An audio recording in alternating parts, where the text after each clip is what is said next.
got to fight this guy. Oh, you got injured in camp. You lose to that guy too. Now you're set back when you could have been a champion. Yeah. You know, there's a lot of like weirdness going on with possibilities and, you know, just luck, bad luck, and good luck.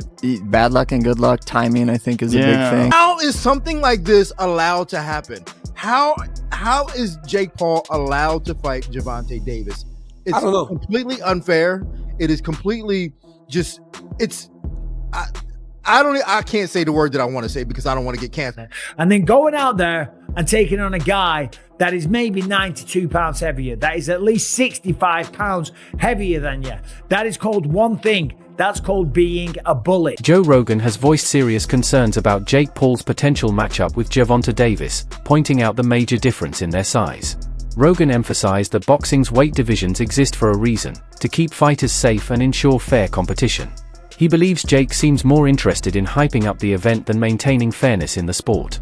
Rogan warned that Jake's significant physical advantage could put Tank at real risk, making this fight both dangerous and unnecessary. Sure, but no time limit within the weight class. Yeah, that'd be sweet. That would be pretty wild. Yeah, that'd be pretty crazy. Because you know, like two guys are facing off each other, like, and they know, like, there's no rescue every 5 minutes. Yeah. And you go into it knowing you're either getting knocked down or submitted, or you're doing that to the other person. Michael Bisping has expressed major concerns over Jake Paul's rumored fight with Gervonta Davis, highlighting the extreme size difference between the two.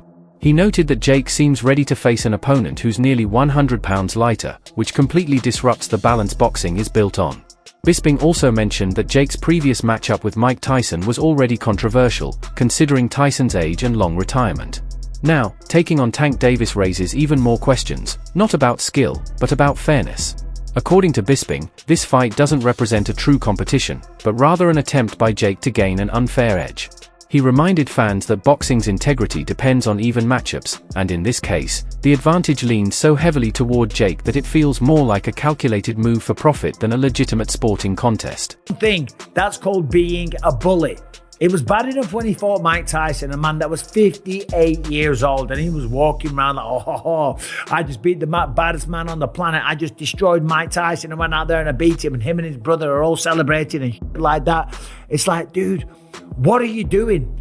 What don't you understand about this? If you want respect from your peers, if you want everyone on the planet to look at you and take you seriously and give you credit as a boxer, you have to take on challenges that are real. You have to go up against someone that keeps you up at night, against someone that gets you out of bed in the morning to go for a run because the fear of them beating you down is real.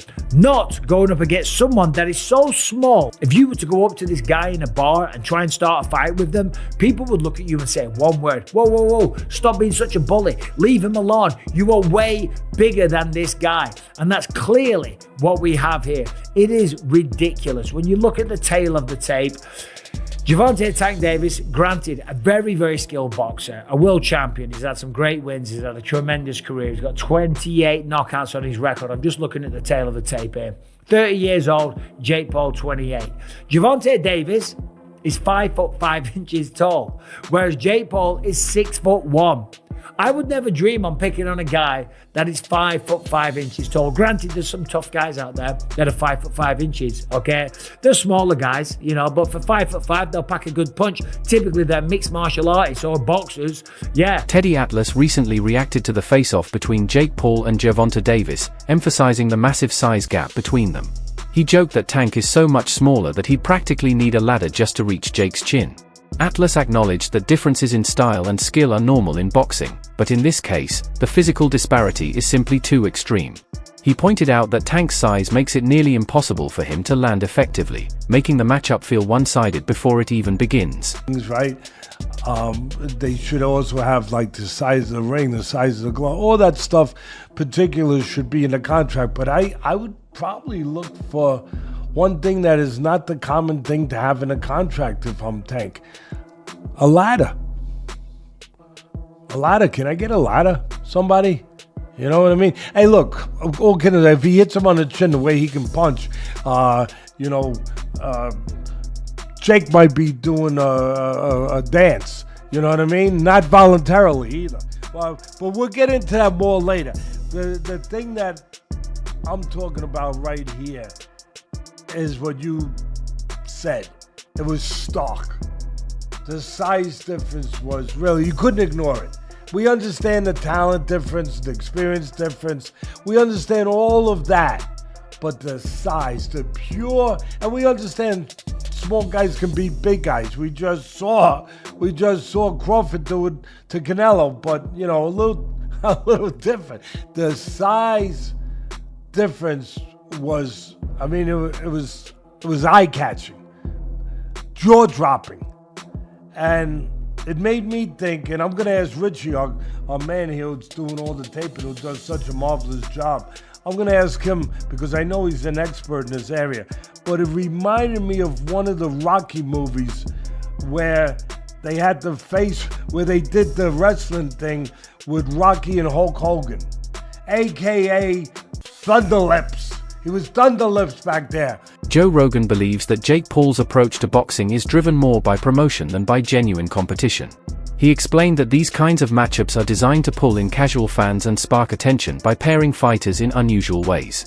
Rogan pointed out that all the hype, betting talk, and spectacle surrounding Jake's fights are less about sporting achievement and more about grabbing headlines. In his view, Jake understands how to keep himself in the public eye, using boxing as a marketing tool, even when the matchups don't truly make sense from a competitive standpoint. That's a problem.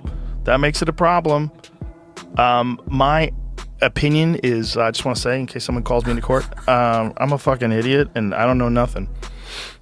And don't take my advice. I love the Saudis. Don't take my opinion. I love the Israeli government. I love everybody. That had nothing to do with them.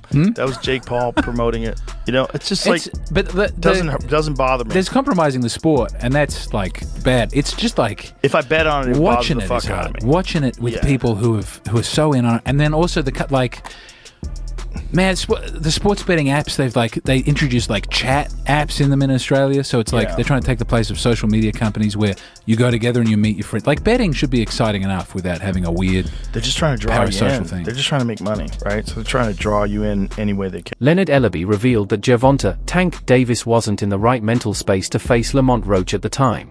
He explained that Tank had been dealing with several personal issues and didn't want to add more pressure by stepping into another demanding fight.